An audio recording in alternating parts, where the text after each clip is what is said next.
ಹಿಂದೂ ಧಾರ್ಮಿಕ ಗ್ರಂಥಗಳ ಪ್ರಕಾರ ಮುಸ್ಸಂಜೆ ಸಮಯದಲ್ಲಿ ಕೆಲವು ಕೆಲಸಗಳನ್ನು ಮಾಡಬಾರದು. ಇದರಿಂದಾಗಿ ಹಣಕಾಸಿನ ಸಮಸ್ಯೆ, ಆರೋಗ್ಯ ಸಮಸ್ಯೆ ಹಾಗೂ ಅಶಾಂತಿ ಉಂಟಾಗುತ್ತದೆ ಎಂದು ಹೇಳಲಾಗುತ್ತದೆ.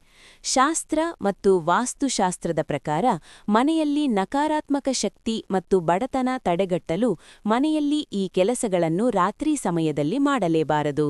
ಸಂಜೆಯ ಸಮಯದಲ್ಲಿ ನಿದ್ದೆ ಮಾಡುವುದು ತಪ್ಪು ಎಂದು ಹೇಳಲಾಗುತ್ತದೆ. ಈ ಸಮಯದಲ್ಲಿ ದೇವಾನುದೇವತೆಗಳ ಸಂಚಾರವಿರುತ್ತದೆ ಎಂಬ ನಂಬಿಕೆಯಿದೆ. ಈ ಸಮಯದಲ್ಲಿ ಮಲಗುವುದರಿಂದ ಬಡತನ ಎದುರಿಸಬೇಕಾಗುತ್ತದೆ. ಸಂಜೆಯ ಸಮಯದಲ್ಲಿ ಮನೆಯನ್ನು ಗುಡಿಸುವುದು ಹಾಗೂ ಕಸವನ್ನು ಹೊರಗೆ ಎಸೆಯುವುದು ಮಾಡಬಾರದು. ಮಾಡುವುದಾದರೆ ಸೂರ್ಯಾಸ್ತಕ್ಕೆ ಮೊದಲು ಮಾಡುವುದು ಸೂಕ್ತ. ಮನೆಯ ಒಳಗೆ ಒಣಗಿದ ಹೂವು ಅಥವಾ ಗಿಡಗಳನ್ನು ಇಡಬಾರದು. ಸಂಜೆಯ ಸಮಯದಲ್ಲಿ ಎಸೆಯಬಾರದು. ಇದು ದುರಾದೃಷ್ಟ ತರುತ್ತದೆ. ರಾತ್ರಿ ಊಟದ ನಂತರ ತಟ್ಟೆ ಲೋಟಗಳನ್ನು ತೊಳೆಯದೇ ಇಡುವುದು ಲಕ್ಷ್ಮೀದೇವಿಗೆ ಅಪಮಾನ ಮತ್ತು ದಾರಿದ್ರ್ಯಕ್ಕೆ ಕಾರಣವಾಗುತ್ತದೆ. ರಾತ್ರಿ ಬಿಳಿ ವಸ್ತುಗಳಾದ ಹಾಲು, ಮೊಸರು, ಉಪ್ಪು ಮತ್ತು ಸಕ್ಕರೆಯನ್ನು ದಾನ ಮಾಡಬಾರದು.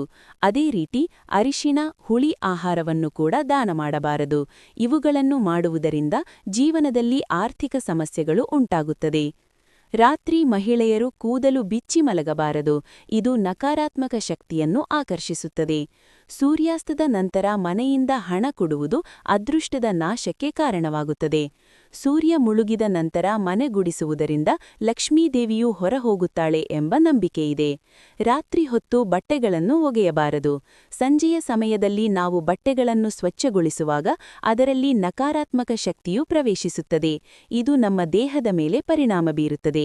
ಇದು ನಾನಾ ರೀತಿಯ ಆರೋಗ್ಯ ಸಮಸ್ಯೆಗಳಿಗೆ ಕಾರಣವಾಗುತ್ತದೆ.